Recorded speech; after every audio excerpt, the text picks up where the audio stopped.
Boa tarde, eu sou Hiroshi Ietsugu, diretor financeiro da Associação dos Engenheiros da Sabesp. Começamos mais um encontro aí Sabesp Online.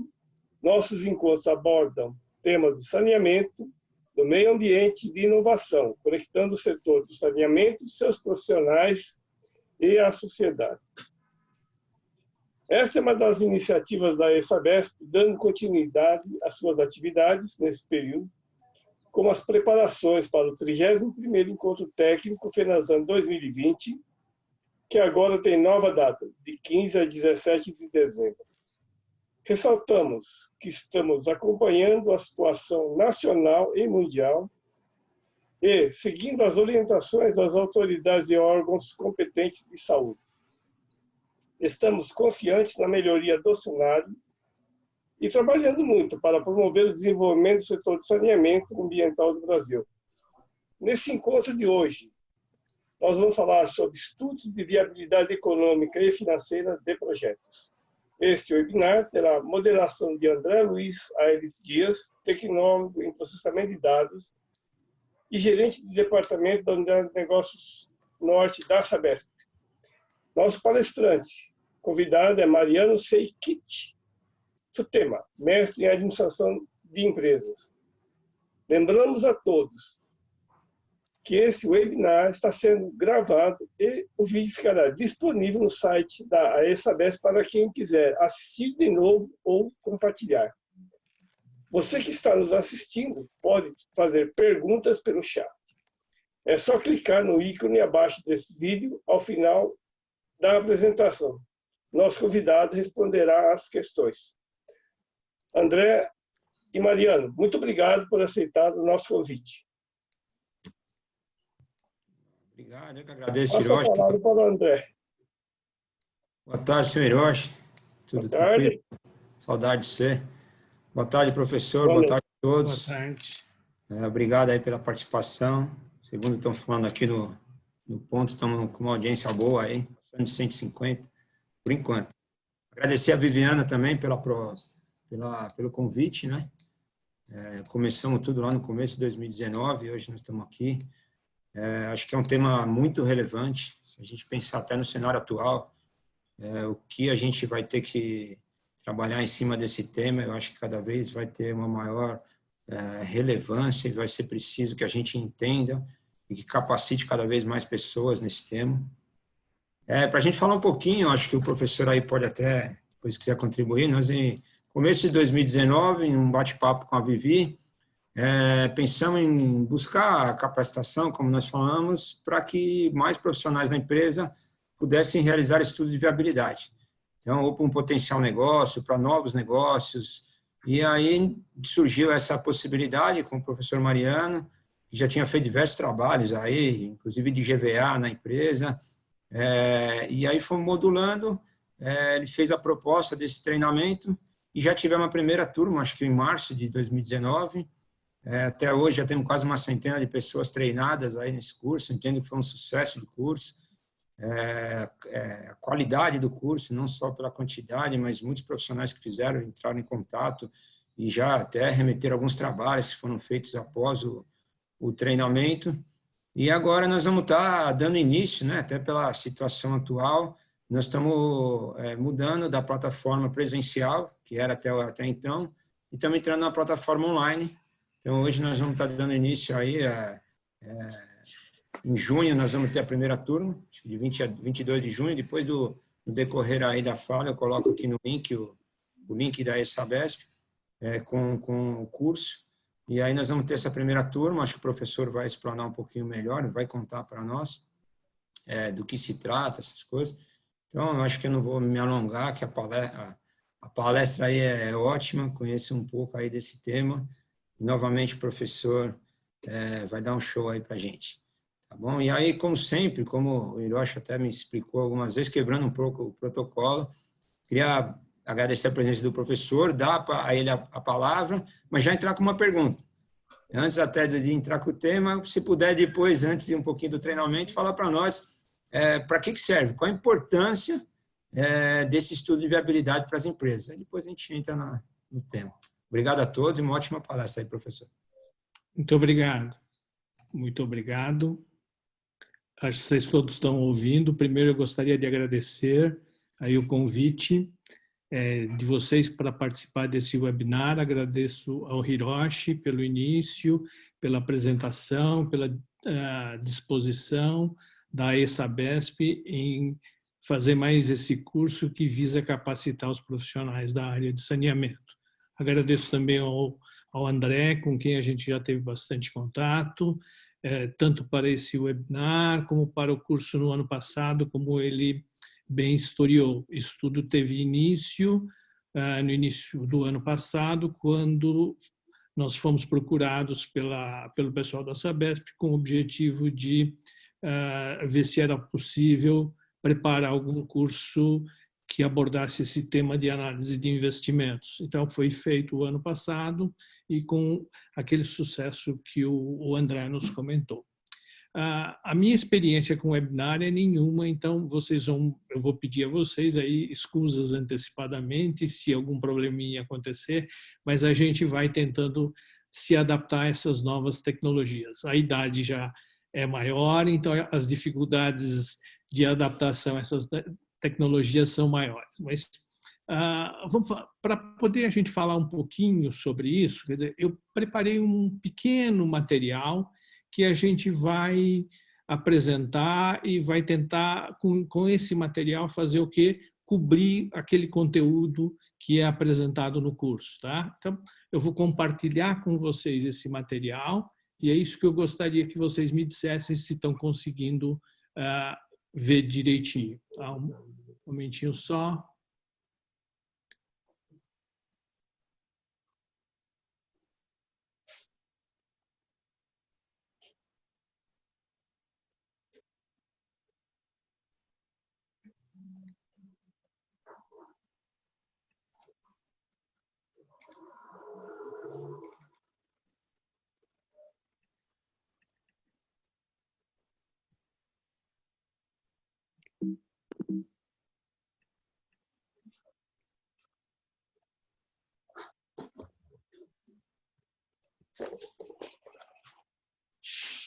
Não sei, espero que todos estejam vendo.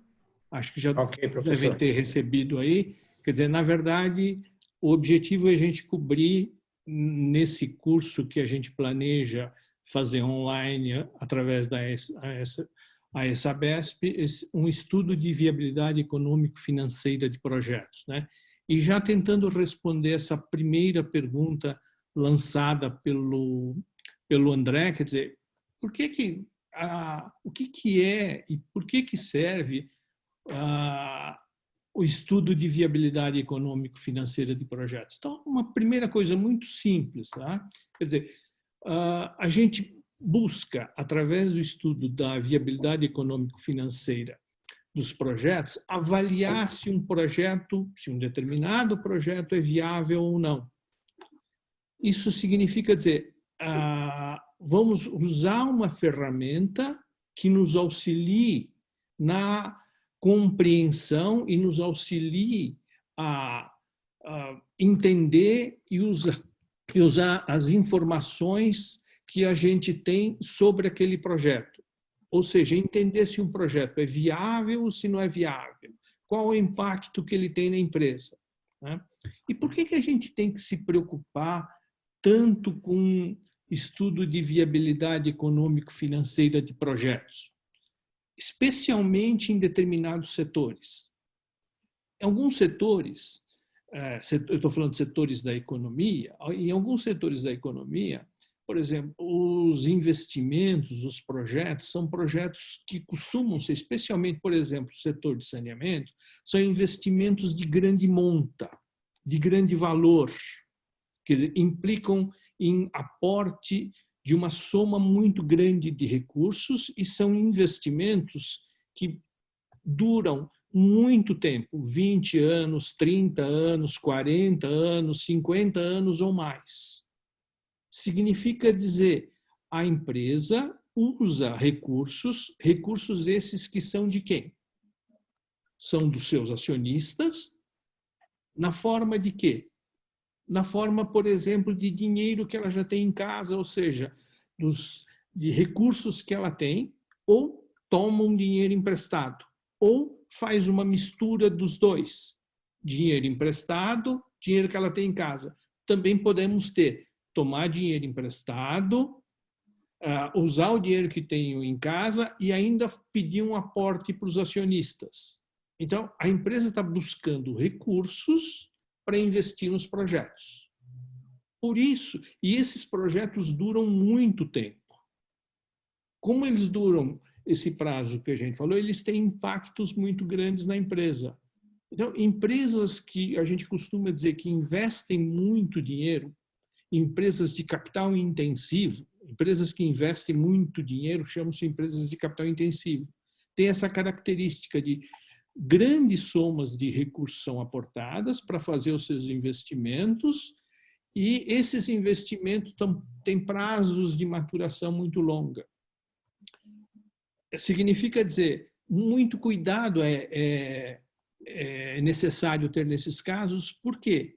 Porque se o investimento não proporcionar retorno suficiente para cobrir o custo do dinheiro que eu vou levantar, ou que eu estou usando, significa dizer que eu vou ficar com, vamos chamar assim, problemas ao longo de muito tempo, de 20, 30, 40, 50 anos. Diferentemente, por exemplo, de outros setores. Imagine um outro setor, um setor, por exemplo, de confecções, de vestuários. Eles investem para uma coleção. Se não deu certo essa coleção, ele perde o dinheiro naquele ano, naquela estação, e já prepara um novo investimento para outra coleção e pode se recuperar. Num negócio como o de saneamento, onde os investimentos são de valores muito grandes, essa preocupação tem que ser muito maior, é muito grande. Por isso que a gente costuma dizer, empresas de capital intensivo, na verdade, vamos chamar, a decisão mais importante que ela tem é a decisão de investimento. O pessoal da área de finanças costuma dizer que gerir uma empresa significa administrar 3 coisas, né? A operação, então é atividade operacional, o dia a dia, fazer a minha operação, por exemplo, no setor de saneamento, né? Entregar água, coletar esgoto, isso é a operação. Ela também tem a atividade de investir, porque ela pode ter necessidade de repor o seu parque, ou de ampliar, ou de substituir, e assim por diante. E também tem a atividade de quê? De buscar recursos para financiar esses investimentos, que é a atividade de financiamento. Então, as empresas costumam ter 3 coisas simultaneamente: atividades operacionais, atividade de investimento e atividade de financiamento. Quando a gente está falando em estudo de viabilidade econômico-financeira de projetos, nós estamos falando das 3 coisas, simultaneamente. São essas 3 coisas que ocorrem. Tá? Eu estou analisando o investimento, eu vou projetar a operação e vou pensar em como vai ser financiado.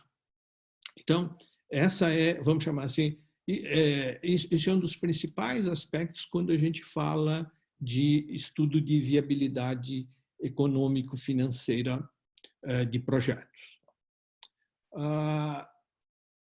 Já que nós estamos falando de projetos, acho que é importante a gente ter em mente, quer dizer, como é que surgem os projetos? De onde eles vêm? Né? Qual é a origem dele? Então, talvez o slide que eu estou apresentando a seguir tem esse objetivo, busca tentar, vamos chamar assim, entender e perceber como é que essas coisas se encaixam dentro de uma empresa. Né? A gente costuma dizer, normalmente, as empresas elas estabelecem metas, elas têm um plano, e para atingir esse plano, ela tem uma meta. Esse plano que eu estou chamando de planejamento estratégico. Normalmente, esse planejamento estratégico é feito com que objetivo? Com o objetivo de atender, vamos chamar assim, de buscar atender fazer a empresa cumprir a missão a que essa empresa se propõe. A Sabesp tem a sua missão, as empresas de saneamento têm a sua missão. Para atender essa missão, ela estabeleceu os objetivos. Ao tempo em que nós fizemos alguns trabalhos lá na Sabesp, através, na época, dos projetos GVA, quer dizer, eu me lembro que um dos objetivos da Sabesp era buscar, na medida do possível, a universalização do atendimento. Então, o objetivo poderia ser a universalização do atendimento no saneamento, e tanto para a água, para o esgoto, na medida do possível. Agora, então, você tem a missão, você tem o objetivo. Para atingir esse objetivo, eu defino um plano e, dentro desse plano, eu estabeleço metas. As metas podem ser, por exemplo, hoje, uma determinada região da Sabesp atende, por exemplo, 80% do fornecimento de água. O objetivo dela é atender 95%. As metas podem ser atender 90% o ano que vem, 95% daqui a 5 anos e 98% daqui a tanto tempo, e assim por diante. Então, para atender essas metas, ela prepara projetos. E é isso que a gente está chamando aqui de projeto 1, 2, 3, 4, 5, como exemplos de projeto. E aí é que entra o estudo de viabilidade econômico-financeira. Então, o estudo de viabilidade econômico-financeira se insere dentro do quê? Do planejamento maior das atividades da empresa. Tá? O slide procura mostrar o quê? É feito esse estudo de viabilidade. Se o projeto é aprovado, elabora-se o plano de ação. Se o projeto não é aprovado, a gente tem duas principais opções. Quais são elas? Uma, vamos revisar as premissas. Se, ao revisarmos as premissas, vamos, de novo, analisar o projeto. Se ela aprovar, plano de ação. Se a gente revisar as premissas e, mesmo assim, não for possível, arquiva-se o plano. Então, de onde nascem muitos dos projetos? Dentro, por exemplo, olhando esse slide, ele ajuda a entender. Agora, eu estou falando nesse slide dos projetos, vamos chamar assim, novos que a empresa está fazendo. Existem também os projetos que já, por exemplo, de substituição de equipamentos que já estão em uso. A mesma coisa eu vou fazer. Então, por exemplo, eu posso fazer o estudo de viabilidade econômica e financeira de projetos. Para quê? Para analisar a substituição de equipamentos. Pode ser, por exemplo, para trocar, vale a pena ou não trocar a frota de veículos? A empresa tem veículos com que objetivo? Para atender a sua operação. Vale a pena fazer uma compra de um equipamento ou leasing desse equipamento? Também eu posso me valer do quê? Do estudo de viabilidade econômica e financeira. Eu me lembro de quando eu estive em alguns trabalhos aí junto com o pessoal da Sabesp, era uma das coisas que foi estudada era: será que vale a pena investir num reservatório, né? Ou seja, aumentar a capacidade do reservatório com o objetivo de diminuir o consumo de energia nas horas de pico? Também eu me valho de quê? Do estudo de viabilidade econômica e financeira. Tá? Então, isso me ajuda a entender e a analisar do ponto de vista econômico e financeiro como é que essas coisas se integram. Então, entendido o que é um projeto, ou de onde nasce um projeto, vamos ver qual é o passo a passo que é utilizado nesse estudo de viabilidade econômica e financeira. Quer dizer, quais são os passos, o passo a passo? Então, fica claro, para se fazer um investimento, qualquer empresa necessita ela usa recursos. Recursos de quem? Dela própria, ou toma dinheiro emprestado, ou faz um misto dos dois, tá? E com esses investimentos ela espera o quê? Gerar receitas ou diminuir custos. Então, o que eu precisaria fazer? Definir as premissas de forma realista e de forma técnica, bem fundamentada. Quer dizer, então eu vou definir receitas. E aí vocês reparam que o quê? Para definir receita, eu preciso definir o quê? Tarifa, preços, tá? Quantidades, de onde virão, quais são os meus clientes? Clientes pessoa física, eu vou entregar para pessoa jurídica, vai ser cliente institucional, como é que vai ser? Quer dizer, então, nós vamos ter que trabalhar com todos esses itens, tá? Isso por quê? Porque isso me permite imaginar as receitas. Eu vou ter que trabalhar com o quê? Com os custos e despesas, tá? Então, eu vou ter que ter orçamentos dos meus gastos, dos meus custos, das minhas despesas e assim por diante. Eu preciso também ter claro e definir com clareza o meu investimento, tá? Então, eu preciso ter um investimento que seja bem analisado e bastante detalhado.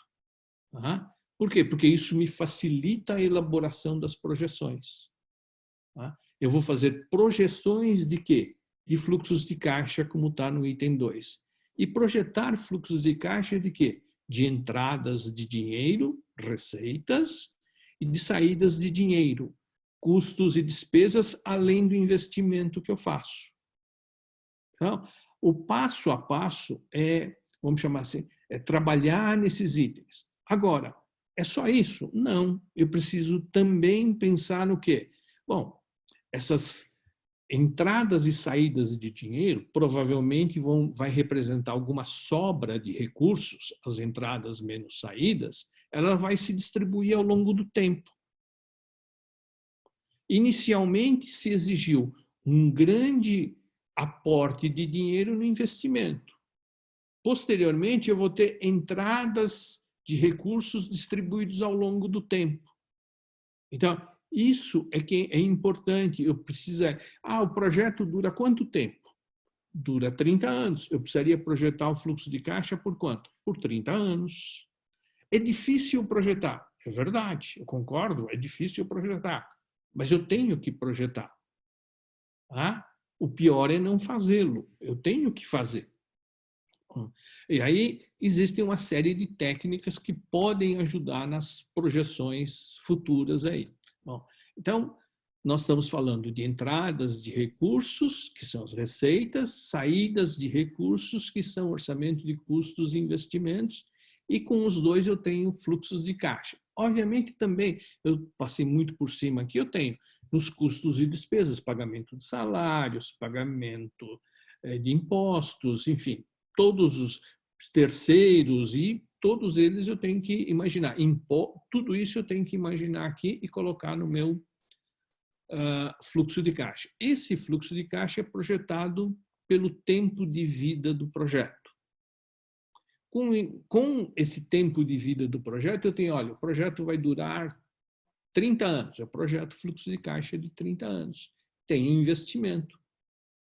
Se eu tenho os dois, eu consigo saber qual é o retorno que ele me dá. A gente vai ver que existem técnicas que são abordadas no curso que me permitem fazer o quê? Qual o retorno que isso proporciona se eu correlacionar o investimento com os fluxos de caixas que são gerados ao longo do tempo. Tá? Esse retorno eu comparo com o quê? Com o que a gente chama de um mínimo necessário, que é a tal da taxa mínima de atratividade, que depois nós vamos usar um outro nome. Aqui dentro, a taxa mínima de atratividade é o que eu estou falando agora, mas mais lá para frente nós vamos perceber que o que a gente vai usar como a taxa com a qual nós comparamos o retorno do projeto é um tal de WACC, que acho que todos, ou a maior parte de vocês conhecem, e mais tarde a gente vai falar um pouquinho disso. Então, com essas informações, nós vamos poder calcular, usar os métodos que analisam a viabilidade econômico-financeira de projetos, que são, os métodos são quais? VPL, valor presente líquido, taxa interna de retorno, que é a tal da TIR, a taxa interna de retorno modificada e mais outros que a gente vai ver mais no detalhe. Quer dizer, cada uma desses métodos nos permitem analisar, nos deixam em condições de avaliar qual a viabilidade de um projeto. Isso é tudo? Não. Além disso, quer dizer, quando nós projetamos, nós assumimos que a receita seria essa se as quantidades forem as dadas e os preços forem. Mas se não for exatamente isso, como é que eu trabalho com isso? Uma forma de trabalhar seria fazer uma análise de sensibilidade. Vamos supor que o volume que eu venha a faturar ou a entregar para os meus clientes de água ou de coletar de esgotos seja 10% menor do que eu imaginei, ou 20% menor. Eu posso fazer as variações. Vamos imaginar que os custos sejam maiores, que as despesas sejam menores, ou assim por diante. Com isso, eu posso elaborar ou fazer uma análise de sensibilidade. É isso que me ajuda. Eu posso usar as projeções, fazer as projeções de fluxos de caixa com várias possibilidades. Isso a gente chama de análise de sensibilidade. Agora, uma coisa, talvez a mais relevante que eu queria deixar claro aqui. Embora isso aqui pareça essencialmente uma atividade da área financeira, eu gostaria de deixar muito claro que não é isso. Não é somente uma atividade da área financeira. Um analista de investimentos, na verdade, ele precisa contactar quem? Toda a empresa. Vamos imaginar, para projetar receita, ele precisa falar com quem? Com a área de operações. Ele precisa falar, se a área de operações imagina atender outros clientes, eu preciso falar com a área comercial, eu preciso falar com que área? A área de regulação para efeito de tarifa. Eu preciso falar com a área de engenharia para saber mais detalhes dos investimentos. Eu preciso falar com a área da operação, que pode me dar informações sobre eficiência, sobre produtividade de qualquer uma das atividades. Com isso, eu tenho condições de saber custos, despesas e assim por diante. Então, o que eu quero dizer com isso é que a análise o estudo de viabilidade econômico-financeira significa dizer que ela exige que quem faz isso e quem se dedica a isso, a pessoa que fizer isso tem que coletar informações de uma série de áreas da empresa. Não adianta ser um trabalho feito somente no gabinete. Ela tem que manter o contato com as áreas para coletar as informações factíveis, as informações que de fato são necessárias. Quer dizer, tanto na área, repetindo, comercial, de regulação, operação, engenharia, RH, para saber, por exemplo, dissídios e assim por diante, tributário, financeiro, tá? Contábil. Então, na verdade, eu preciso buscar informações de todas as áreas. Isso é fundamental. Quer dizer, se eu não fizer isso, tá? Eu estou fazendo um trabalho de gabinete. E uma coisa que a gente percebe muito, depois de trabalhar muito tempo nessa área de finanças e de investimentos, ao qual eu tenho me dedicado. Quer dizer, existe um provérbio que diz assim, eu vou usar um termo mais usado pelo pessoal, que é um termo em inglês que diz assim, trash in, trash out. Quer dizer, se eu coloco besteira, lixo, como informação, nas projeções, o resultado vai ser o quê? Lixo. Tá? Então, trash in, trash out. O que significa dizer? Para eu me assegurar de que eu estou usando boas informações, eu preciso fazer o quê? Ter a preocupação de ir às fontes e sentar com eles e levantar números que efetivamente têm a ver com a realidade, têm a ver com tem a ver com o negócio. Quer dizer, isso para mim é importante e o estudo de viabilidade econômico-financeira será tão melhor quanto mais próximo ele for da realidade daquilo que ocorre na empresa. Né? Queria avançar um pouquinho e falar que o estudo de viabilidade econômico-financeira permite o quê? Que se identifique, tá, quais são as condições necessárias para um projeto dar certo. Eu faço simulações e percebo, opa, ele está me dando retorno, mas se o volume cair um pouco, pode ser que não dê. Eu tenho... Claro que onde eu preciso... Será que, de fato, eu vou ter aquela quantidade que eu imagino vender? Os meus custos serão, de fato, aqueles que eu imaginei? Eles podem aumentar ou podem se reduzir para que o projeto seja viável ou não? Então, eu tenho que identificar e fortalecer as condições que permitam com que o projeto dê certo. E aqueles itens que podem me trazer dificuldades, eu vou tentar trabalhar de que forma eu posso neutralizar isso aí.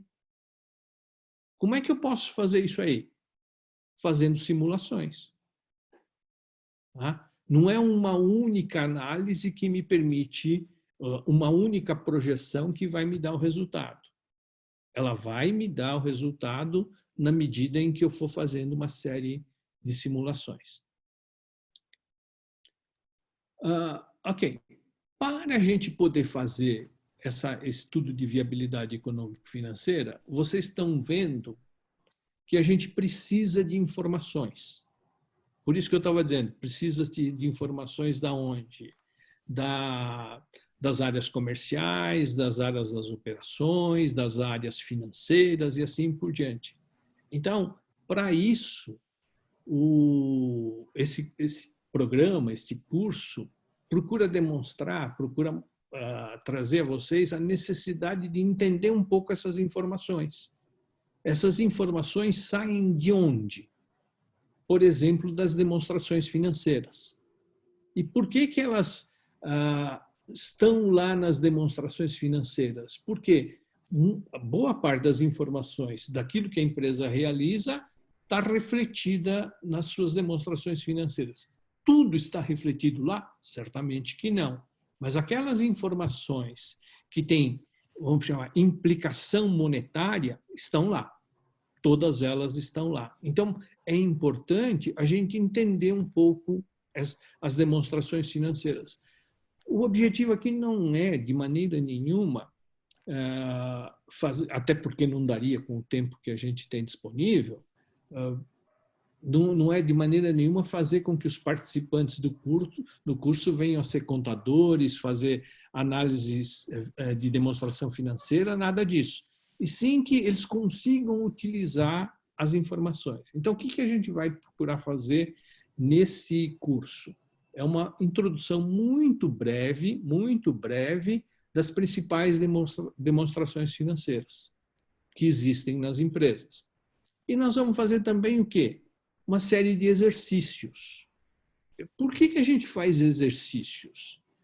Diferentemente de outros cursos e outras palestras, tudo aquilo que se refere à área de finanças, ela exige um pouco mais de participação no sentido daqueles que estão participando do curso, façam os exercícios, por quê? Porque na hora que a gente fala, o que o apresentador fala, o que eu falo, provavelmente todos entendem. Não é porque sou eu. Qualquer um que explicasse, todos entenderiam. O problema surge quando? Quando ele tiver que fazer sozinho. Tá? Então, aí é que surge esse problema. Por isso é que a gente faz os exercícios com que objetivo? Para auxiliar na hora que ele tiver que se deparar com o problema. Ele tiver que fazer a análise ou estudo de viabilidade econômico-financeira. Né? Então, por isso é que a gente faz. Então, as demonstrações financeiras, né, por que elas existem? Elas existem porque as empresas, ou a gestão, a administração da empresa, acompanha como é que estão os seus negócios. Né? A Sabesp, ou qualquer empresa de capital aberto, é obrigada a apresentar trimestralmente para os órgãos reguladores as suas demonstrações financeiras, seja para a CVM, seja para a Bolsa de Valores e assim por diante. Tá? Então, as demonstrações financeiras são feitas para terceiros e principalmente para a própria administração. Para quê? Acompanhar os seus negócios. Tá? Aí também, os acionistas, no caso da Sabesp ou no caso de outras empresas, tá? Os acionistas querem avaliar como é que a empresa está indo e como é que os administradores estão se desempenhando. Uma das ferramentas para fazer isso, não estou dizendo que é a única ferramenta, uma das ferramentas para avaliar o desempenho da empresa e dos administradores é o quê? É olhar uma sequência de demonstrações financeiras ao longo do tempo. Então, para isso é que servem as demonstrações financeiras. E investidores também se interessam pelas demonstrações financeiras, por quê? Porque eles querem saber, opa, vale a pena eu investir? E a empresa precisa se preocupar com isso, sim. Por que ela precisa? Porque os investidores são fontes de recursos para quê? Para auxiliar, para gerar recursos, para aportar recursos que permitam realizar novos investimentos. Tá? Os credores também têm interesse. Eles querem avaliar uma empresa. Então, é importante saber como está uma empresa. E, finalmente, o governo utiliza as demonstrações financeiras com que objetivo? Para acompanhar e para tributar. Então, as demonstrações financeiras têm uma série de usos e também é usado como fonte de informações para analisar demonstrações financeiras. Tá? Então, vamos avançar um pouquinho nisso e a gente vai falando aqui. Ó. Então, para a gente entender um pouquinho, eu tinha dito a vocês mais cedo que em finanças a gente costuma dizer que as atividades das empresas podem ser caracterizadas por 3 tipos de atividades. A atividade operacional, que é o grosso, no caso das empresas de saneamento, produzir e entregar água, tá? Coletar e tratar o esgoto e assim por diante. Então, essas são as chamadas atividades operacionais. Tá? Mas ela também tem essas atividades de quê? De investimento. Como a gente já tinha dito anteriormente, elas investem, e elas precisam disso, e são as atividades de investimento. Também, e atividade de quê? De financiamento. Então, qualquer empresa tem esses 3 tipos de atividades. Uma coisa que eu acho que é importante a gente entender, que as atividades da empresa, tanto operacionais, como de investimento, como de financiamento, visam atender o quê? O que nós chamamos aqui de atender a missão da empresa e os objetivos dela. Para atender a missão e o objetivo dela, é feita a estratégia, ou planejamento estratégico, que leva em consideração o quê? A sua posição competitiva, como é que ela está, como é que ela não está, e assim por diante. Tá? Vai trabalhar os fatores críticos de sucesso, aquilo que é relevante, aquilo que impacta no resultado da empresa e considerar os riscos. Quer dizer, então, de um lado, eu tenho as atividades da empresa buscando atender todos esses, tudo isso que eu coloquei aqui do lado direito, missão, objetivo e assim por diante. Mas a gente não pode esquecer que toda e qualquer empresa está dentro do quê? De um ambiente de negócios. E esse ambiente de negócios significa dizer o quê? Ela tem um mercado no qual ela opera. Esse mercado implica o quê? Concorrência. Pode ser que eu não tenha concorrência no caso de muitas empresas que têm concessão. Ok. Ela pode não ter uma concorrência num determinado instante, mas o prazo que ela tem para para operar, no caso das empresas de saneamento, é aquele prazo definido de acordo com aquilo que foi estabelecido pelo acordo entre a empresa e a prefeitura, né? Aquelas condições, aqueles termos que ela assina para poder atender determinados mercados. Tá? Então, depende do quê? Do mercado, depende do produto. As atividades da empresa também, quer dizer, estão sujeitas às condições dos clientes, dos fornecedores, tá? E também da oferta de quê? De mão de obra. Também está sujeito ao quê? A oferta de recursos que vem de onde? Do mercado de capitais. Seja através de empréstimos, seja através de investimento em ações, compra de ações, aporte de capital e assim por diante. E, finalmente, existe o quê? A regulamentação estabelecida pelos órgãos. Então, as empresas operam nesse ambiente de negócios, buscando atingir os seus objetivos, tá? E ela realiza essas atividades operacionais, de investimento e de financiamento. Com essas atividades, tá? Quer dizer, para registrar todas essas atividades, existe o quê? Existe um sistema contábil. Sistema contábil que faz o quê? Coleta, análise e divulgação das informações sobre os negócios. Tá? E isso aparece para os usuários, e aí os usuários a gente já viu anteriormente, no slide anterior, quem é? A própria administração, os acionistas, investidor, credor, governo. Então, esses usuários usam as demonstrações financeiras. E quais são as demonstrações financeiras? Balanço, demonstração de resultados, fluxos de caixa e outras demonstrações. Obviamente, no curso, nós vamos procurar o quê? Explorar isso com um pouco mais de detalhe. E tem procurar ver o que a gente pode cobrir em cada um deles. Tá?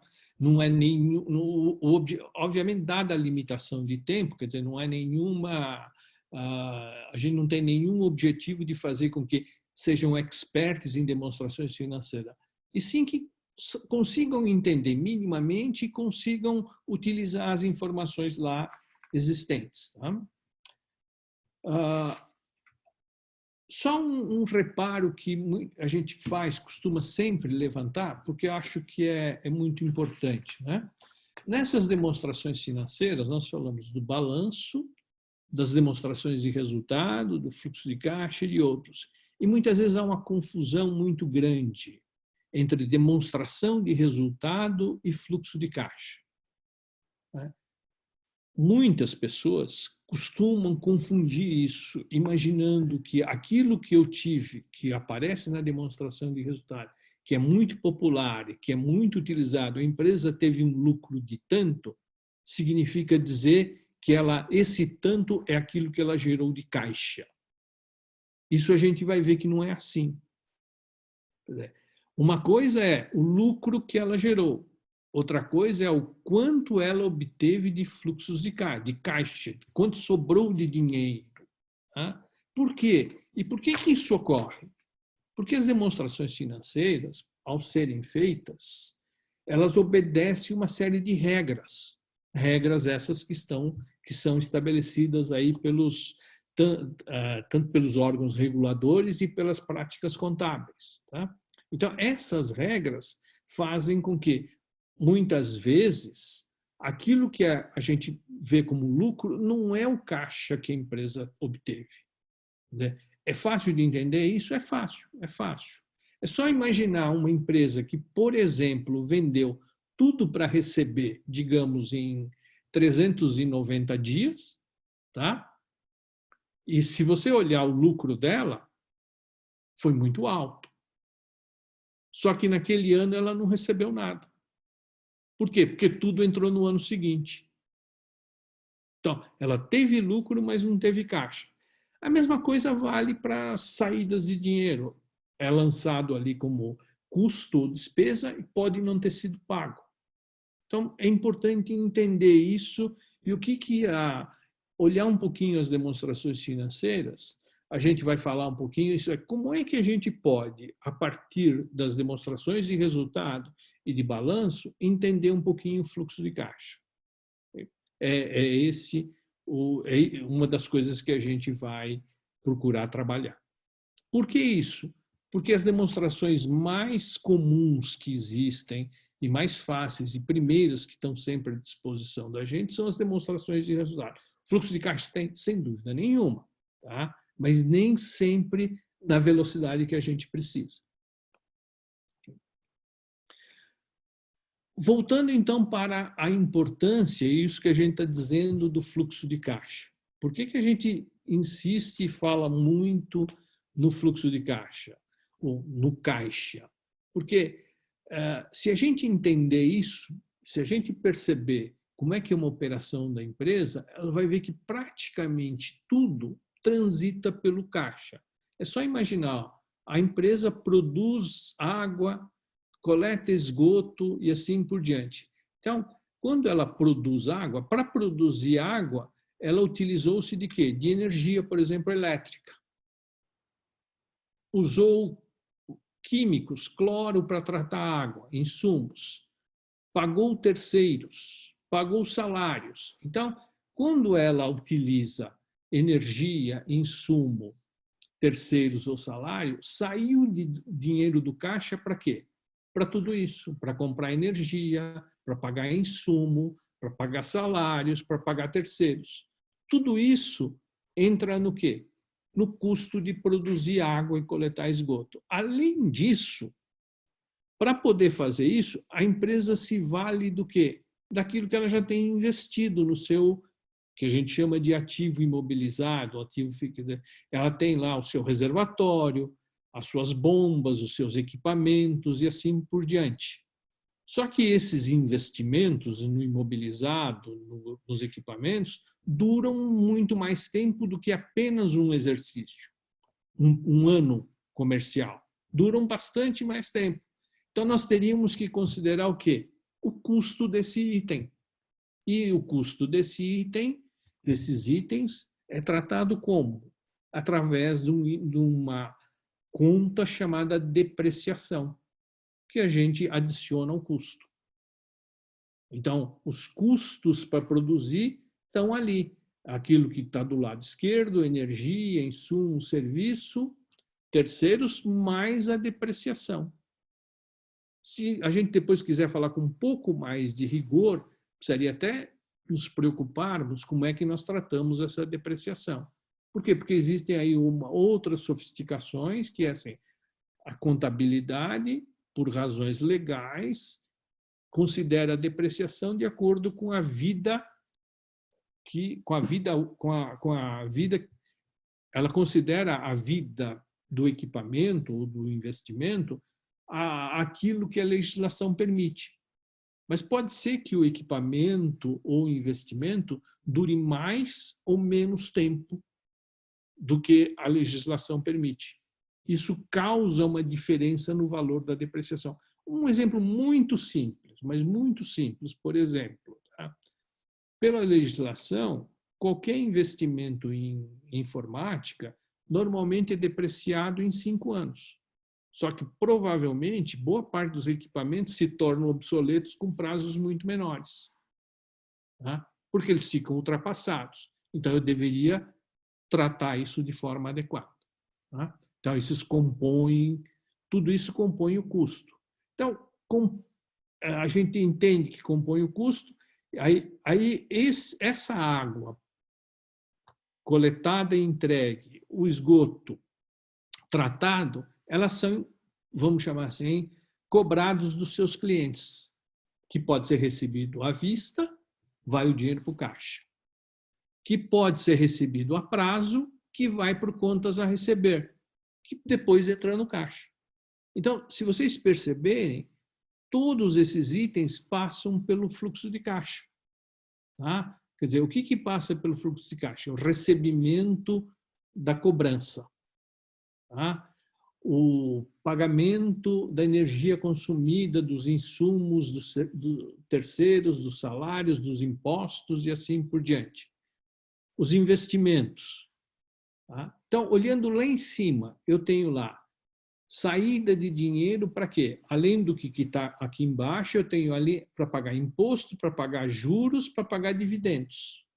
E eu tenho entrada de dinheiro, além do que a gente está aqui das vendas, eu tenho tomada de financiamento e tomada de empréstimo. Mas também eu posso ter amortização de empréstimos e de financiamentos. Por isso que aquelas dois primeiros itens aqui, empréstimos e financiamentos, a seta está nos dois sentidos. Tá? Então, tem tanto entrada como saída de recursos. Então, com isso, a gente começa a entender, e isso nos permite entender a operação de uma empresa. Tá? E por que que tudo transita pelo fluxo de caixa, pelo caixa da empresa. Então, por que que a gente falou, então, das demonstrações financeiras? É lá que estão as informações. A gente se vale dessas informações para quê? Para podermos construir aqueles itens que nós estamos falando lá desde o começo aqui, ó. Nós estamos falando para fazer análise, o estudo de viabilidade, eu preciso de receita, preciso de custo e preciso de despesa. Para ter receita, eu preciso das demonstrações financeiras, preciso daqueles itens que estão. Custos eu também preciso. Tá? Então, agora, voltando àquilo que a gente estava dizendo logo no começo, por que é que eu preciso, então, falar desse outro item chamado matemática financeira? Nós vamos falar da matemática financeira, por quê? Porque investir significa o quê? Buscar recursos, como a gente diz, recursos esses são de quem? Da empresa ou emprestados, investir em alguma coisa e, com isso, esperar benefícios no futuro. E aí nós vamos cobrir alguns tópicos, como, por exemplo, o valor do dinheiro no tempo, nós vamos falar de juros, nós vamos falar de valor presente, valor futuro, um outro tópico nós vamos falar de perpetuidade e nós vamos ter que fazer exercício, porque é muito importante praticar isso para que esses conceitos sejam fixados. Tá? Aqui só uma brincadeirazinha que talvez fique fácil para a gente. O que faz a matemática financeira? Por exemplo, se eu perguntasse aí para o André, se lhe fosse proposto receber 10 milhões de reais hoje ou daqui a um ano, num cenário sem inflação, e supondo que não haja risco de não recebimento, eu imagino que você diria que prefere receber hoje. É verdade, André? Imagino que sim, né? Mas por que você preferia receber hoje? Hoje, pensando como empresa, como é que posso falar assim? Hoje teríamos, exemplo, que você falou de receber recursos para poder investir isso ao longo desse tempo. Mas se a gente pensar só em recursos, aí seria uma conta diferente. Seria assim, os 10 milhões hoje, o valor presente hoje, 10 milhões com o valor futuro. Mas hoje, assim, respondendo a sua pergunta, eu teria 10 milhões para investir no segmento. O que a gente está dizendo assim, eu tenho a opção de receber 10 milhões hoje ou 10 milhões daqui a um ano e não existe inflação. Nós estamos num cenário cor-de-rosa, fazendo as coisas simples para ficar mais... Né? Não tem inflação e não tem o risco de não receber. O que a maior parte das pessoas vai dizer, prefiro receber hoje, por quê? Porque, vamos chamar assim, intuitivamente, existe na cabeça dela, e existe também no mundo real, o seguinte, se eu pegar esse 10 milhões hoje, desculpe, eu posso aplicar, por exemplo, numa taxa Selic, e aí eu não tenho nenhum risco, suponha que não tenha inflação, eu vou receber um Selic de 2%. Tá? E não tenho risco nenhum, então daqui a um ano eu vou ter quanto? 10 milhões mais 2%. Do que só receber 10 milhões daqui a um ano. Então, eu sempre posso investir no quê? em alguma coisa sem risco nenhum. Então, porque no mundo existe um negócio chamado o quê? Taxa livre de risco. Tá? Então, isso nos permite, isso nos ajuda. Tá? Quando a gente pensa em cenários de longo prazo, isso é viável. Tá? No mundo hoje tem acontecido algumas coisas estranhas. Quer dizer, se a gente olhar, puxa, mas como é que pode? Em alguns países da Europa, por exemplo, tem surgido lá taxas de juro negativa. Tem surgido? Tem. Isso funciona. A gente pode um dia falar um pouquinho mais disso, mas principalmente porque pelo medo de que eles estão fazendo o quê? Pode acontecer alguma coisa com a União Europeia e o que acontece com o euro? O euro perde o valor, então a taxa de juros negativa quer dizer, o banco, por exemplo, da Suíça, se você depositar 1 milhão de francos suíços hoje, daqui a um ano ele te paga, em vez de pagar 1 milhão, ele paga 1 milhão menos uma taxa que ele cobra. É como se fosse um seguro para garantir que não tivesse problema nenhum. Isso é normal? Não costuma ser, mas tem ocorrido. Mas eu diria, em condições normais, não é isso que ocorre. É o que está ocorrendo aqui no Brasil, ocorre lá nos Estados Unidos e assim por diante. Tá? Então, por que isso é importante? Porque quando a gente está falando da matemática financeira, nós estamos falando de um negócio chamado valor do dinheiro no tempo.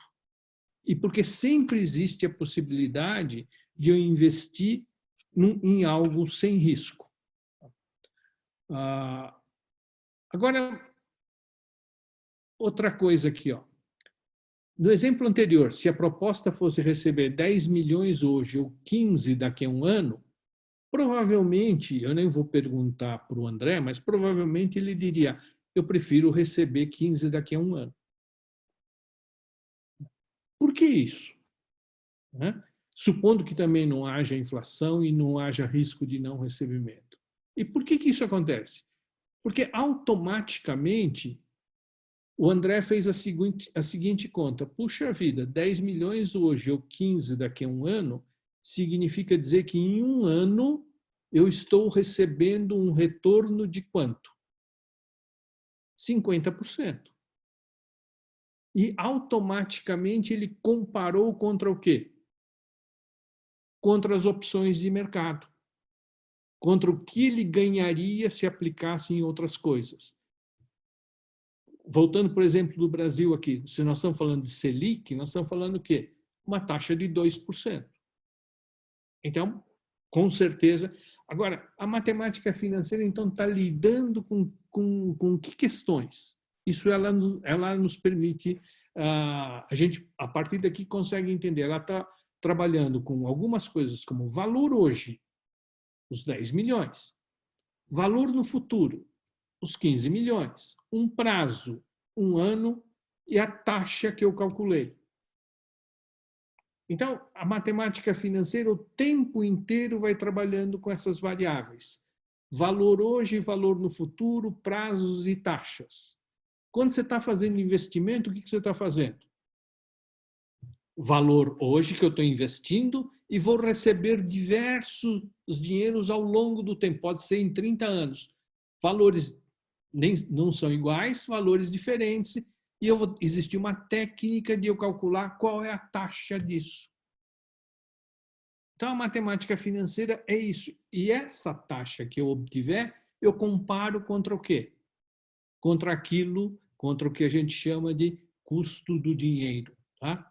Nós vamos falar um pouquinho disso mais para frente. Então, a matemática financeira é abordada porque ela é fundamental para a gente fazer o quê? Fazer o estudo de viabilidade. Sem ela, a gente não consegue fazer. Tá? Então, seria a mesma coisa que eu disser, tanto faz eu receber 1 milhão hoje, ou 10 milhões hoje, ou 10 milhões daqui a um ano. E a gente sabe que não é verdade.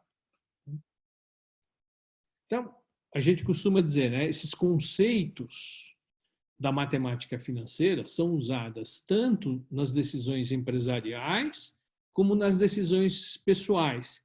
E o que eu estava dizendo é valor hoje, valor no futuro, prazo, taxas e assim por diante. Tá? Então, acho que a gente vai avançando. Para na matemática financeira, quer dizer, o que a gente percebeu? A gente percebe que para calcular, eu estou imaginando quanto dinheiro está saindo, quanto está entrando, ou quanto está entrando e quanto vai sair. Então, eu preciso do quê? Do tal do fluxo de caixa. Por isso que anteriormente, nas demonstrações financeiras, a gente montou o quê? Vamos ver o que é fluxo de caixa. Por quê? Para poder falar em matemática financeira, eu preciso falar do fluxo de caixa. Então, o curso foi montado desse jeito. Primeiro eu explico o que é investimento, o que é a demonstração financeira, e agora eu vou falar um pouquinho da matemática financeira. Então, a matemática financeira é essa ideia de trabalhar valores distribuídos ao longo do tempo. Tá? Então, como é que a gente faz? É exatamente isso para trabalhar. O que tem, como considerar, como comparar os valores distribuídos ao longo do tempo. Tá? Tem inflação? Vamos levar em conta como é que a gente trata. Agora, a gente falou de uma coisa, no caso aí dessa pequena hipótese aqui que eu propus para o André, de receber 10 ou 15 daqui a um ano, sem chance de, sem inflação e sem o risco de não recebimento, quer dizer, ele automaticamente comparou contra a alternativa de investir em outra coisa. Então, nós vamos falar aqui de uma coisa chamada custo do dinheiro. É esse custo do dinheiro, que é esse custo de capital, com o qual nós comparamos com o retorno que eu estou tendo. Então, por isso que a gente montou essa parte aqui, é coberta a ideia de o que é o custo do dinheiro. Quer dizer, por quê? Porque a empresa utiliza recursos próprios, recursos de terceiros. Tá? Então, o que nós vamos cobrir nesse programa é o custo do recurso próprio e custo do recurso de terceiro. Então, custo do capital de terceiros. E aí, lembrando, o dinheiro de terceiros tem uma diferença em relação ao dinheiro do acionista. Quando eu tomo dinheiro emprestado, tá, eu pago juros. Ao pagar juros, a legislação brasileira e da maior parte dos países permite com que o imposto de renda a despesa financeira que eu pago seja dedutível do imposto de renda. Então, na verdade, a taxa que se cobra é muito menor, é menor do que aquela que aparece. Tá? Então, por isso que a gente fala do custo de terceiros e os benefícios fiscais. O custo do dinheiro do acionista, que é o custo do capital próprio, é outro item que também a gente vai abordar. Então, isso é quando a gente fala de custos, custo do dinheiro do terceiro e custo do dinheiro do acionista. E quando nós falamos de estrutura de capital, o que é estrutura de capital? É como ela se divide. Tá? O que quer dizer como ela se divide? Vamos pensar aqui, ó. Vou apresentar esse slide que ajuda a entender. As empresas utilizam recursos que a gente chama de fontes de dinheiro emprestado e dinheiro do acionista. Esse dinheiro emprestado tem um custo que a gente chama de KD, custo da dívida. Tá? Esse D aqui vem do inglês, chama debt, por isso que ficou, ele popularizou, se tornou muito popular com esse nome de KD. O dinheiro do acionista, que a gente está chamando aqui de patrimônio líquido, é quanto esse dinheiro tem custo? Tem.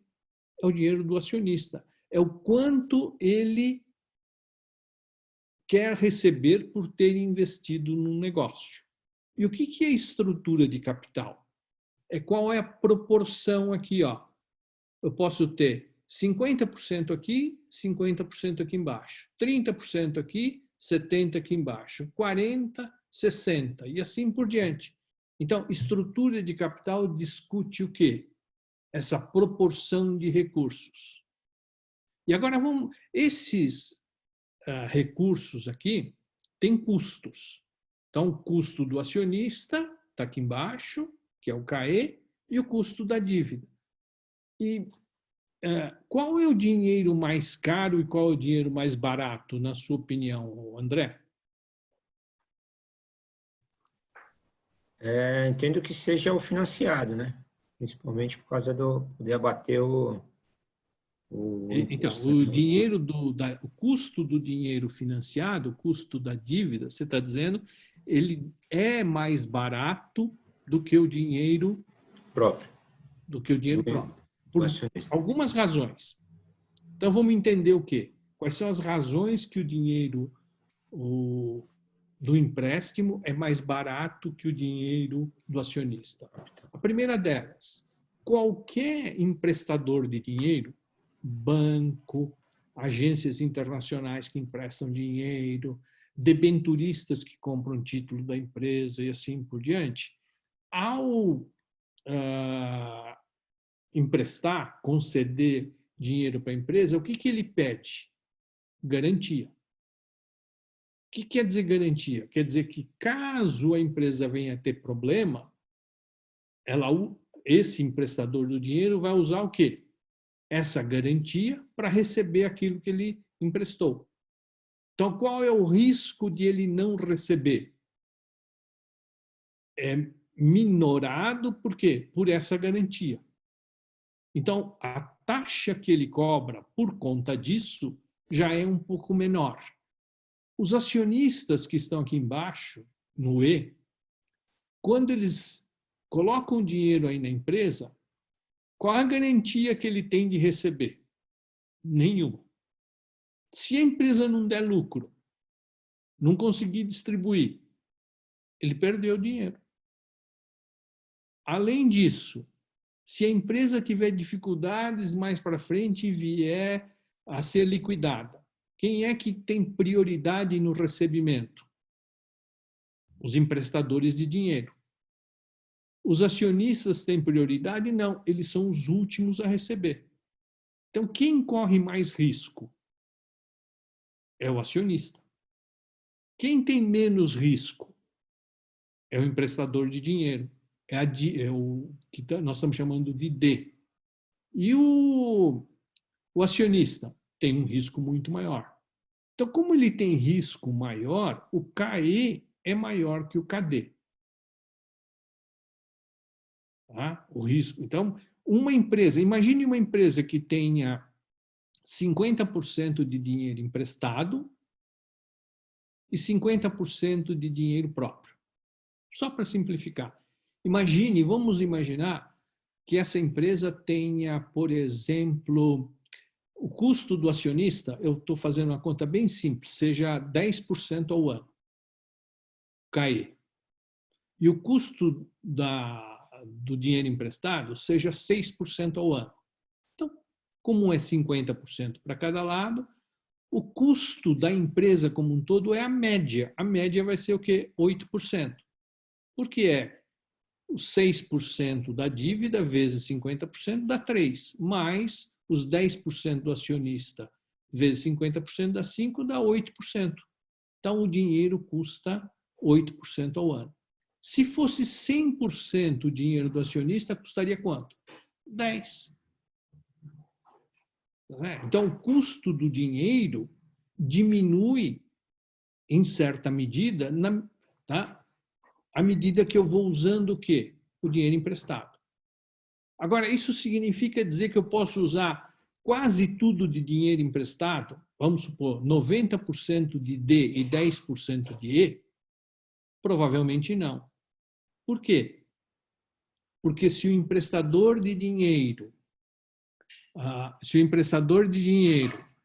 por exemplo, ele percebe que só ele está financiando, o que ele vai fazer com a taxa? Ele vai aumentar. Tá? Então, essa estrutura de capital nos permite entender qual é o custo do dinheiro. Tá? Esse custo do dinheiro é que é o importante e é contra esse custo que eu comparo o quê? o retorno que me proporciona o quê? O dinheiro investido. O dinheiro investido é aquilo que está no ativo não circulante, no capital de giro, que me proporciona o quê? A operação do dia a dia, que me proporciona receitas, que tem custos e despesas e gera um fluxo de caixa. Então, este retorno tem que ser maior que esse custo.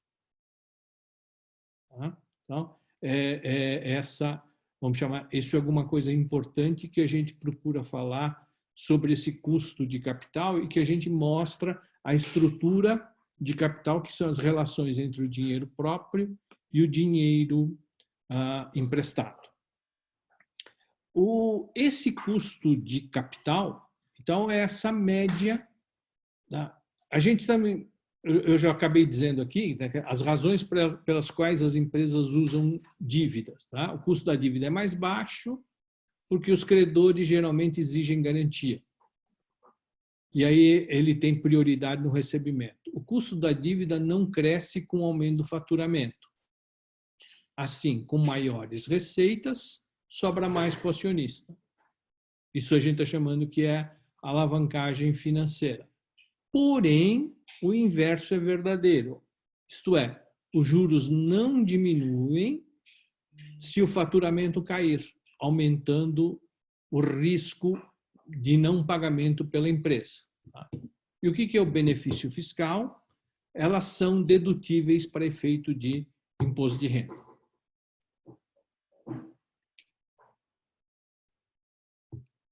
Eu queria agora falar um pouquinho dos tipos de dívida que existem nas empresas, do tipo de dívida que existe. Quer dizer, existem títulos como debêntures e assim por diante. Debêntures, empréstimos e financiamentos bancários, adiantamentos, empréstimos das agências locais ou internacionais, sei lá, Banco Mundial, JICA, Caixa Econômica, todos eles têm. Mas o que é mais importante a gente perceber?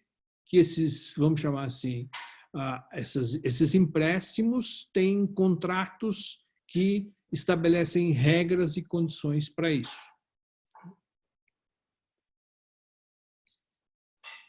Eu estava dizendo, então, que o dinheiro, a estrutura de capital, a gente está falando do dinheiro. Esse dinheiro do acionista é mais caro que o dinheiro emprestado. E esse dinheiro do acionista a gente chama de CAE, custo do equity, do inglês de equity. Então, o que é esse custo do equity? É a taxa de retorno que os acionistas da empresa esperam obter. Então, como é que a gente calcula esse tal do CAE? A gente parte de uma taxa livre de risco e adiciona um risco de acordo com o negócio. Então, um negócio com baixo risco, por exemplo, saneamento, tem risco alto ou risco baixo? Tem risco baixo. Então, o que se adiciona de prêmio é pouco. Então, o CAE de uma empresa como as empresas de saneamento é mais baixo do que de uma empresa, por exemplo, do setor farmacêutico, do setor tecnologia e assim por diante, setor de informática. Por quê? Porque são setores onde a volatilidade é muito menor. Então, para que a gente trabalhe com esse tal do CAE, eu vou ter que estabelecer primeiro, achar a taxa livre de risco, que é alguma coisa relativamente simples, que a gente está falando do equivalente a Selic aqui no Brasil, a gente pode trabalhar com coisas equivalentes e adiciona um prêmio pelo risco. E o que é o custo de capital? Esse tal do custo do dinheiro é o tal do WACC. Então, aqui é uma fórmula, não precisa ficar preocupado. Isso aqui pode parecer estranho, mas é algo extremamente simples. O que é o WACC? É a média ponderada. Se vocês entenderem esse desenho aqui, ó, é a mesma coisa. É o KD que multiplica D sobre E, considerando imposto de renda, mais o KE que multiplica E sobre D mais E. É exatamente isso que está aqui. Essa é a forma da gente trabalhar. Quer dizer, não tem. No caso da Sabesp, por exemplo, que eu acabei de olhar aqui um relatório que foi feito pela Arcesp, eu acho que é uma análise preliminar que eu acabei olhando, que saiu agora em maio de 2020, e eu tinha a informação que o WOC da Sabesp era em torno de 8,10, 11, eu não me lembro, e me parece que esse último número preliminar da Arcesp, ele muda um pouquinho e esse número cai para 7,38, mas eu não sei se já está em vigor. Quer dizer, é só como eu acabei pegando esse dado na Arcesp, aí olhando neste fim de semana, eu não sei se ele está valendo, mas ele é estabelecido, no caso de vocês, pelas agências reguladoras. Tá? Queria avançar mais um pouquinho antes da gente cobrir, antes da gente finalizar aqui a minha apresentação e depois abrir para as perguntas, falar dos métodos de análise de investimentos. Quer dizer, como é que a gente vai, então, analisar investimento? O que é analisar, fazer o estudo de viabilidade? É considerar aqueles fluxos de caixa e o investimento. E analisar para ver o quê? Comparar para considerar o investimento é viável ou não. Existem uma série de métodos, tá? Então, os métodos são payback, nós vamos ver as vantagens e desvantagens, payback descontado, valor presente líquido, taxa interna de retorno, a taxa interna de retorno modificada, custo anual equivalente e ajuste do valor presente ajustado, né? Esse APV está escrito em inglês, Adjusted Present Value. E nós vamos também fazer o quê? Análise de sensibilidade. E, de novo, só reiterando aquilo que eu já tinha falado anteriormente, fazer os exercícios de fixação. Por quê? Porque eles nos ajudam a entender exatamente o que tem em cada um deles. Então, como é que a gente pode considerar a análise de investimento? Aquilo que eu já tinha dito. Pode ser substituição de equipamento, comprar uma máquina nova ou continuar com a antiga, lançar um produto, vale a pena ou não automatizar uma área, adquirir ou não uma empresa, ou todos aqueles que a gente fazer leasing ou comprar, trocar frota, trocar equipamento. E aí a gente vai cobrir cada um desses métodos de análise de investimento aplicado para essas condições aqui. De novo, só um lembrete. O que interessa na análise de investimento? É o fluxo de caixa. Então, como é que a gente vai fazer isso? De novo, estimar o fluxo de caixa, avaliar o fluxo de caixa, escolher a melhor alternativa. E aí nós vamos cobrir no curso os diversos tipos de investimentos, independentes, dependentes, mutuamente excludentes. Finalmente, a gente fala dos métodos especificamente. Deixa eu ver se eu tenho mais alguma coisa. Não, acho que... e nós vamos fazer durante todo o programa, quer dizer, essa parte do curso de análise de investimento, exercícios, uma série de exercícios que vão nos ajudar a fixar esses conceitos. E finalizar com um estudo de um caso, quando a gente vai ter a utilização simultânea de muitos desses conceitos. Talvez eu tenha me alongado um pouco, mas eu gostaria de, enfim, abrir para vocês, aí, por favor, estejam à vontade para fazer as perguntas que quiserem.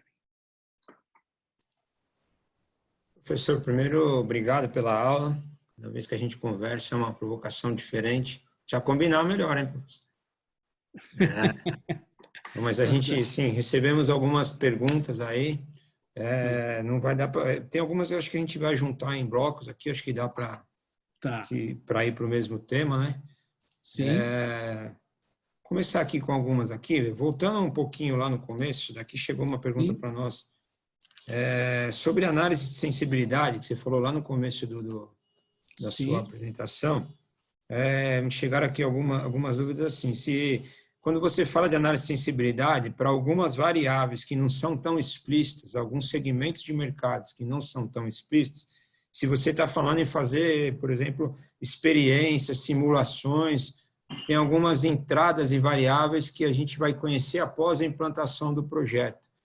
Então, quando a gente fala de análise de sensibilidade, a gente pode entender que alguns estudos vão ser necessários, algumas simulações, simular modelos, alguma experiência passada, alguma coisa nesse sentido. Quando a gente está falando em análise quando fazer simulações, quando fazer análise de sensibilidade, normalmente esse termo é usado para que aquelas variáveis que nós colocamos para projetar os fluxos de caixa, por exemplo, receitas, custos, despesas, ou que a gente, ou até algum outro que a gente não sabe exatamente se vai ter ou não, tá? A gente vai imaginar o seguinte: se, por exemplo, os meus custos forem 10% maior do que eu imagino, as minhas despesas forem tantos por cento maior do que eu imagino, as minhas receitas forem menor, qual é o impacto no meu resultado? Agora, se você está me perguntando, ok, se há determinadas, vamos chamar assim, situações em que a priori eu não consigo saber quais são essas variáveis, aí eu diria, fica muito difícil. A gente não tem, porque qualquer estudo de viabilidade econômico-financeira, ele se baseia no quê? Nas premissas que você adota. Então, se eu não coloquei essas premissas nas minhas projeções, eu não tenho como perceber isso, a menos que explicitamente eu coloque, bom, para a hipótese inicial, eu imagino que essa variável que eu não sei se vai ocorrer, eu coloco 0. Depois, eu coloco uma variável que eu não consigo identificar. Ele pode provocar um aumento de receita, mas eu preciso ter isso um pouco mais claro. E preciso ter razões que me levam a aceitar isso. Preciso ter, vamos chamar, lógica, precisa ter segurança para aceitar isso. Não simplesmente colocar por colocar. Essa é alguma das coisas que eu acho que vale a pena a gente ter em mente. Aqui só a pergunta que você fez, professor, sobre o novo OC, né, de 8 e 11. Recebi aqui a informação que ele vai valer para a próxima revisão. Para 2020, continua com 8 e 11. Ok. Então, o que eu tinha visto aqui na Arcesp era de 7,4, mas vocês tinham me falado em 8 e pouco, tá? Vai valer para a próxima revisão ordinária. A próxima revisão tarifária. Ok. Isso aí. Assim, temos duas perguntas, ou acho que até um pouquinho mais, né? Ele pergunta assim, qual o valor da TIR para ser viável o projeto? E aí uma outra pergunta, emendando, né? Como sei que o projeto, do ponto de vista econômico-financeiro, é viável? Então, a TIR, acho que isso é importante a gente ter em mente, ela é obtida como? Ela é o resultado da conta que foi feita. Como é que se chega nesse resultado? Imagina se tem o valor de quanto se investe e os fluxos de caixa ao longo do tempo. Se eu tenho, por exemplo, eu invisto 1 milhão e vou receber 100 no primeiro ano, 50 no segundo, 80 no terceiro, 150 no quarto e assim por diante, existe uma forma de calcular esses fluxos diferentes, 100, 50, 80 ao longo, comparado com o que eu investi. Isso é que me dá essa TIR. TIR, o que é? A taxa interna de retorno. É a taxa de retorno que iguala o que eu investi contra o que eu recebo, contra o que eu vou receber. Essa TIR é que eu vou comparar contra o quê? Contra o WACC.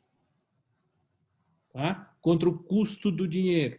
Então, essa é vamos chamar, essa a comparação que eu vou fazer. A segunda pergunta que você tinha me falado, qual era, André? O projeto, do ponto de vista econômico e financeiro, como que a gente sabe que esse projeto é viável? Ok. Essa é uma pergunta importante. Quer dizer, como é que a gente aprova, quais são os critérios que a gente utiliza para aprovar um projeto, do ponto de vista econômico-financeiro, né? Então, utilizando aquelas técnicas, aqueles métodos de análise de investimento que a gente falou, valor presente líquido, taxa interna de retorno, taxa interna de retorno modificada e assim por diante. Então, nós vamos aprovar um projeto sempre que o valor presente líquido... O que é o valor presente líquido? É pegar tudo aquilo que eu vou receber ao longo do tempo, trazê-los para hoje. Trazer o quê? Eu vou receber 100 daqui a um ano. O equivalente dele hoje, se o dinheiro, se o OC, por exemplo, for 10%, vai ser 100 dividido por 1,1. Dá um pouco menos. Dá, sei lá, 90 e pouco. Por quê? Porque 90 vezes 1,1, que é um ano, vai dar 100. E assim por diante. O segundo ano, 110 ou 120 dividido por 1,1 ao quadrado. É a mesma coisa. Então, eu vou trazer esse valor presente. Tudo aquilo que eu vou receber, eu trago ao valor presente. Quando eu trouxer ao valor presente, eu subtraio o investimento.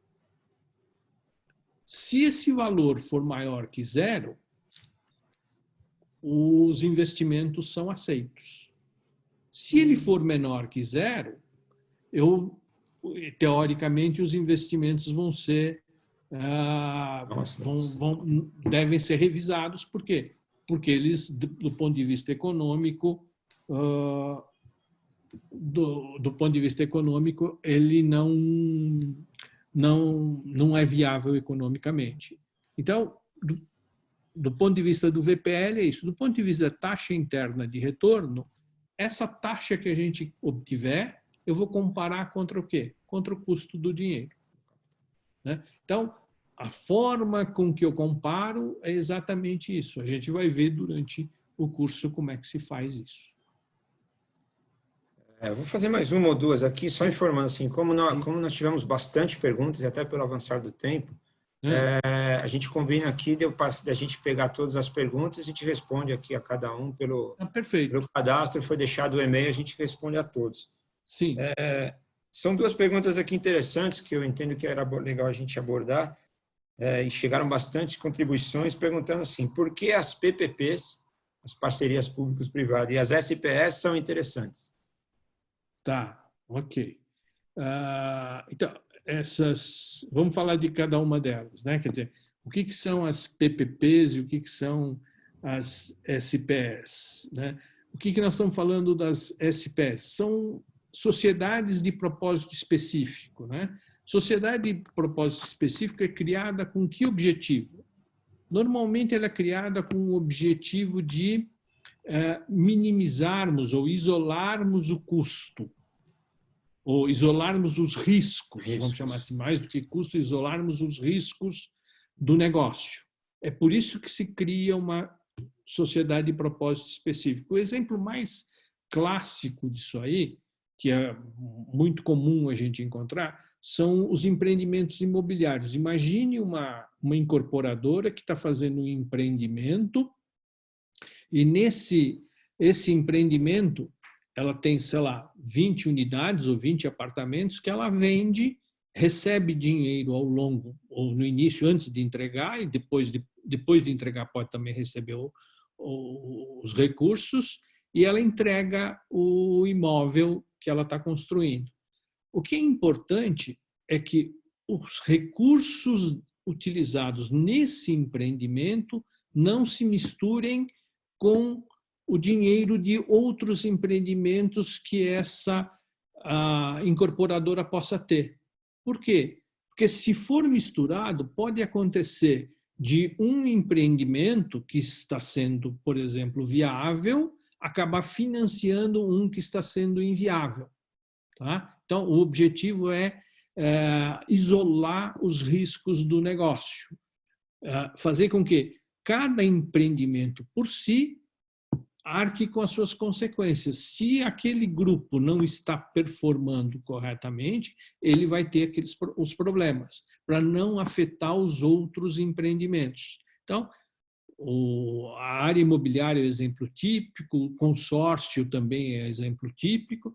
Então, no caso de SPE, se aplica análise de investimento? Sem dúvida nenhuma. Sem dúvida. É até um exemplo bastante comum, se fazem, vamos chamar assim, as análises de investimento no caso de SPE. Lembrar sempre que SPE são empresas que têm o quê? Um objeto bastante definido, normalmente prazo determinado, e é nesse período em que se analisa o investimento. É diferente, então, se isola o risco desse. A parceria público-privada, eu acabei estudando muito menos do que esse outro assunto do SPE na minha atividade profissional. Mas aquilo que eu entendo de uma parceria público-privada, também é possível se fazer o estudo de viabilidade econômico-financeira.